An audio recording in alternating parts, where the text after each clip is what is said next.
I know this is gonna suck in a really amazing way because I'm gonna be reading a brilliant author who very much predicted the future.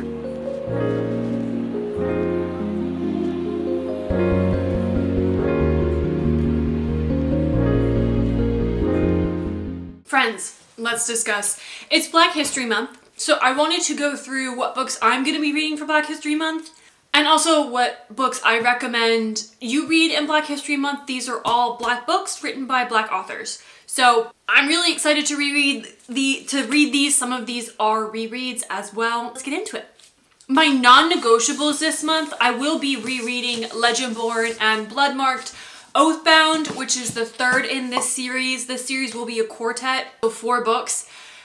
I am so excited for Oathbound. I need to reread these because Tracy Deonn does this phenomenal thing in her writing where no sentence, no word is useless. Everything she writes is important.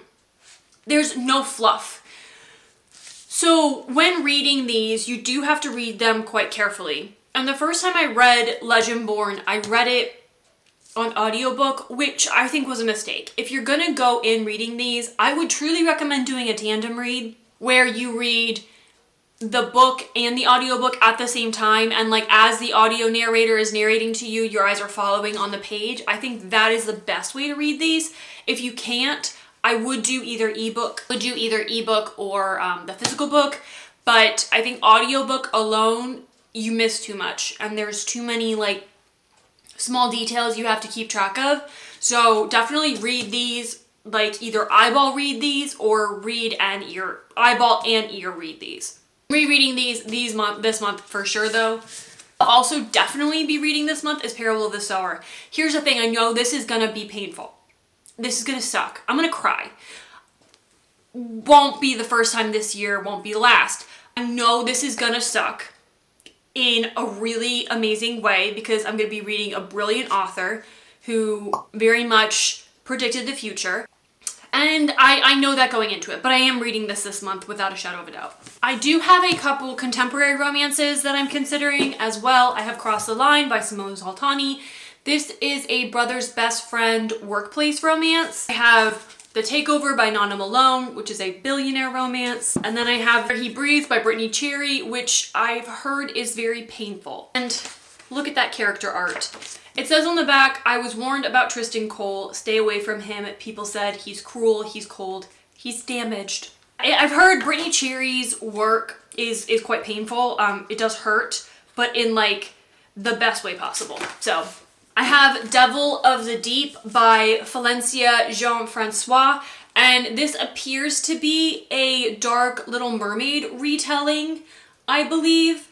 Darker, because apparently it's a game of cat and mouse over land and sea, which quickly becomes a race to unlock an ancient secret with divine consequences. I also have this Rebel by Beverly Jenkins. I have heard this is her best.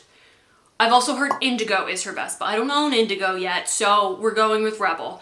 This is a historical romance, obviously. Look at this cover. It's stunning. So this one is thugs destroy the school she has set up and then target her. So she runs for her life and straight into the arms of Captain Drake Levesque. Love it. And I love a historical romance, and I do love the way Beverly Jenkins writes. So I'm really excited about all of those. I am currently reading, I have to finish Immortal by Sue Lynn Tan. I have to finish this because I started this in January, and she's thick though, but I was really intrigued by it and I really want to finish it, and I only have about 30 minutes left on the audiobook, so we're finishing this, and we're finishing Kushiel's Dart, slowly but surely. That is not a romantasy. Whoever sold me that this book, that Kushiel's Dart was a romantasy, lied. You're a liar. And I'm also reading Can't Get Enough by Kennedy Ryan because I got an arc of this, one of my most anticipated reads of the year. And I will say, I'm 4 pages in, and I know it's gonna hurt. Hendrix is caring for her mother who has Alzheimer's, and I am currently caring for my grandmother who has Alzheimer's. So this shit's gonna sting. I already know it. Anyway, let's get into what Black books I recommend. If you haven't picked them up yet, you definitely should. In contemporary, We have Kennedy Ryan, Real by Kennedy Ryan. It has a different cover now. This was when it was indie published, but this is a Hollywood romance. So good. She has lupus, so go in there warned and check trigger warnings. Kennedy Ryan always provides them at the front of the book. It's a Hollywood, she's the actress, he's the director romance. You can also read her interconnected standalone series. It starts with Before I Let Go, which is one of my favorite books.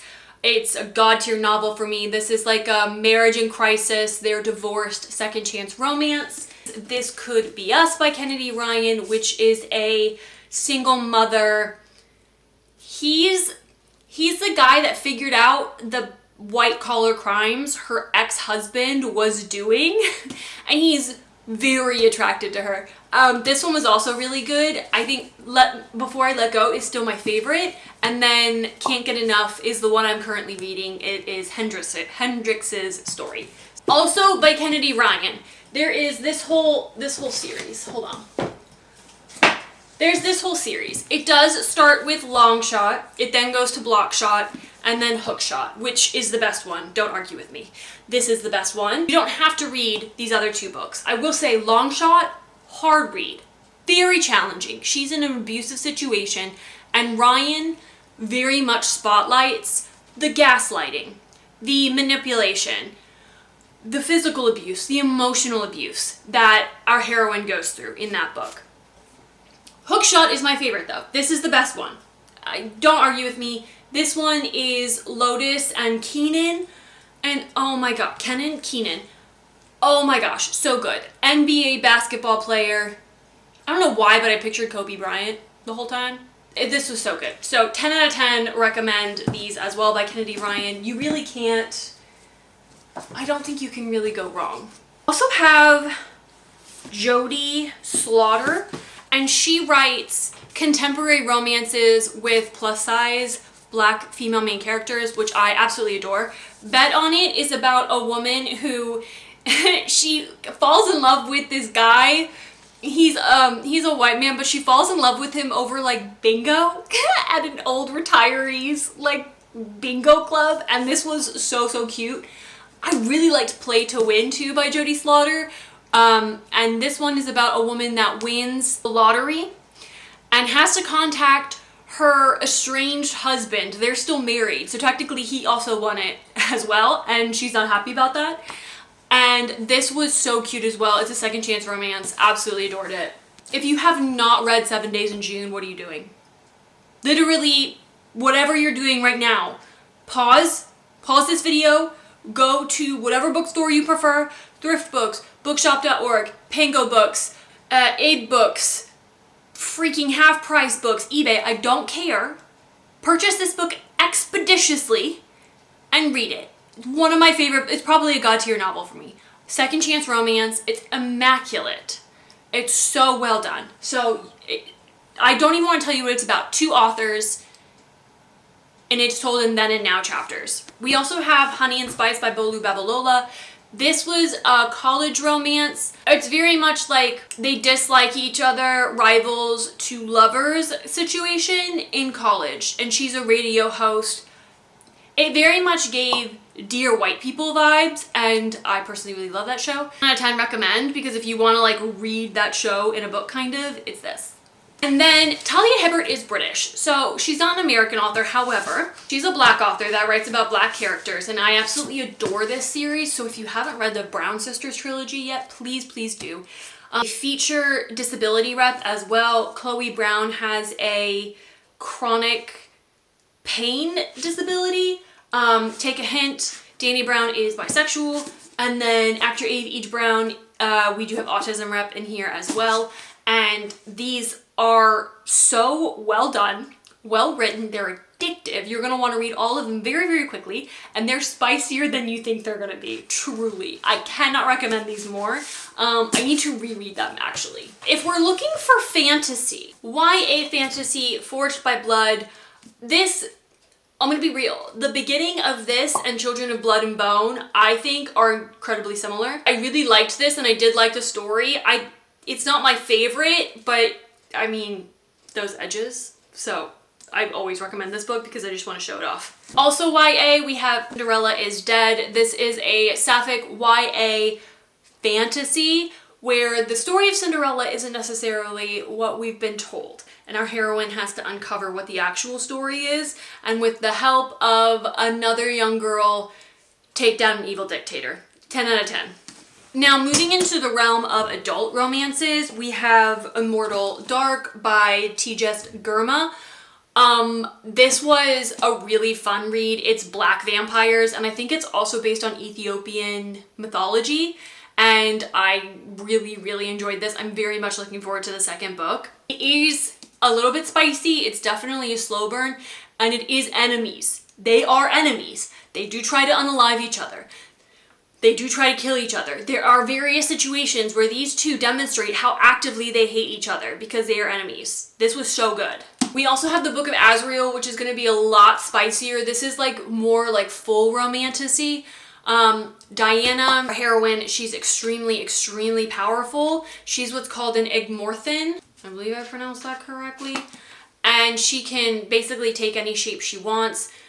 She just wants to protect her sister, and she has to find this Book of Azrael and a god who destroyed worlds named Samkiel. She has to work with him. And there is a lot of sexual tension there. This was so good. It is going to be a 7-book series. Only 3 books are out. But the first 3 books are, like, I progressively have enjoyed them more and more, with the 3rd book now being my favorite. An entire complete series. You can do the Mead Mishap series by Kimberly Lemming. These are spicier than you think they're going to be. Okay? They're funnier than you think they're going to be. And they're just a funny, haha, good time. The first is That Time I Got Drunk and Saved a Demon. And guess what happens? She gets drunk and she saves a demon.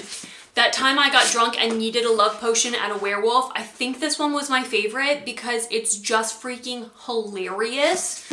And then That Time I Got Drunk and Saved a Human, which wraps everything up so brilliantly and so well and is also funny as hell. So if you want to laugh this month, definitely pick these up. They're the funniest things ever, and you still get the spice if you're looking for that. Final one is Feybound. This is a sapphic, sapphic, they're 2 sisters. One is straight, one is lesbian. And there are 2 romances in here. One is straight, one is sapphic. This is a really predictable Fey romantasy. I definitely knew what was going to happen. I definitely knew it was going to happen. However, it was still enjoyable. I read this on audio. I did enjoy it on audio. I do think I'm going to read the 2nd book. And yeah, I mean, I thought it was fun. I thought it was a good time. I definitely enjoyed it. And I'm going to read the 2nd book. So if you have any recommendations for me this month, be sure to drop them in the comment section. I would love to hear from you about like what you're reading this month and what you recommend. And let me know if you've read any of these books and what you thought as well. So thanks. Bye guys.